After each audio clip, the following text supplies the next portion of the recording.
Good morning, comic book fans. Welcome back to Comics in 5 Minutes. I'm your ever-loving host, Shorty, and yes, it's been a while. Moving stores to a brand new location took it out of me mentally, physically, and emotionally.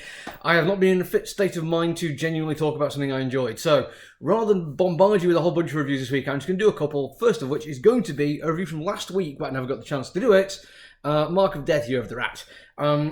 Now, if you've come to this YouTube video through any social media that I'm on, Ka-Pow Comics UK, you're probably going to see that I've tagged Bliss on Tap comics in this, and hopefully the creators will have managed to find them. I didn't do this last time I did a Bliss on Tap comic review because it was horse dookie. This is a really, really good book, though.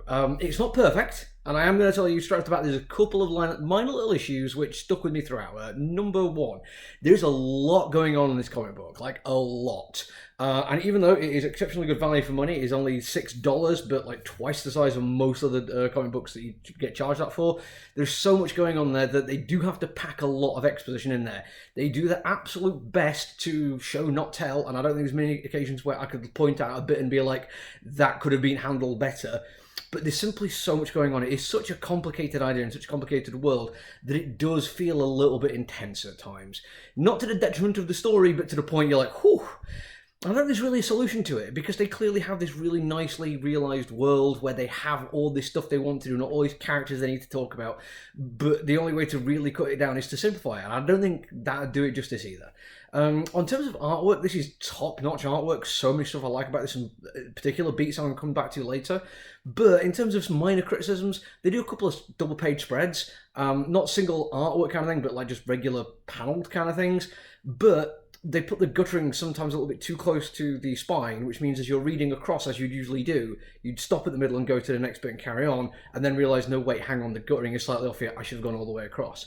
Not the end of the world, minor thing, but I have seen other comic books, some writers and creators, use this little thing to add to story nuance. I'm thinking Something is Killing the Children, where somebody's telling a story something they barely remember, and having those weird little breaks so your brain is kind of all over the place a little bit, worked really nicely. This one, it just feels like maybe next time you're doing this kind of thing, just pay attention to where your spine is going to be, and just make it like a smidge more obvious, so it doesn't get in the way of the storytelling. Okay, that's stuff that I'm happy to give some minor criticism for. On to things I like. Like I say, it is a big, complicated world, and I like it. There is so much stuff going on here. They give due care and attention to everything.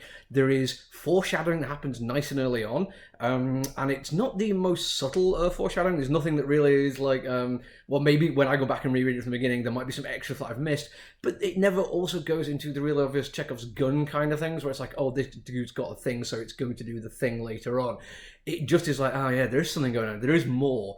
And that is the biggest compliment I'm going to give it. Like, I got to the end of it, and they do a couple of twists at the end, one of which massive, one of which slightly more subtle. Both of them feel like they're part of the same story beat, and makes me want to carry on reading it. It's like, yeah, if they manage to get me in this far, and then have some stuff going on which still is going to expand the world, expand the story and the characters, then yeah, 100%, I'm going to check it out.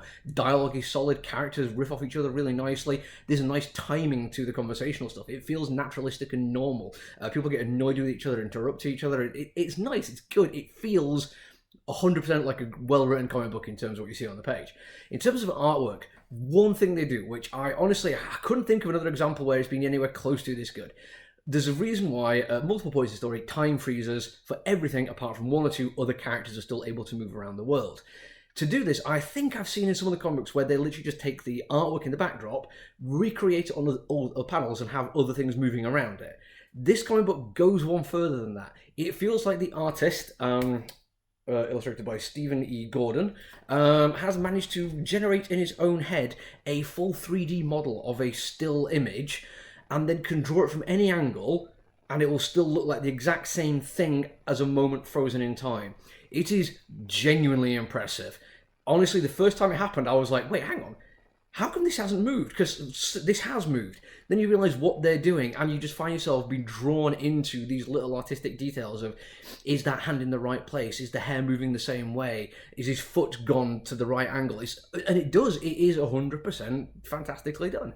There's one thing which it started out as a criticism for me, ended up being something which I found quite liking, because they have various classes of characters in this, one of which is who you send to deal with problems with people who should die at a certain time but have been kind of messed with so they shouldn't die at the same time. And when you first see them, they're wearing straitjackets.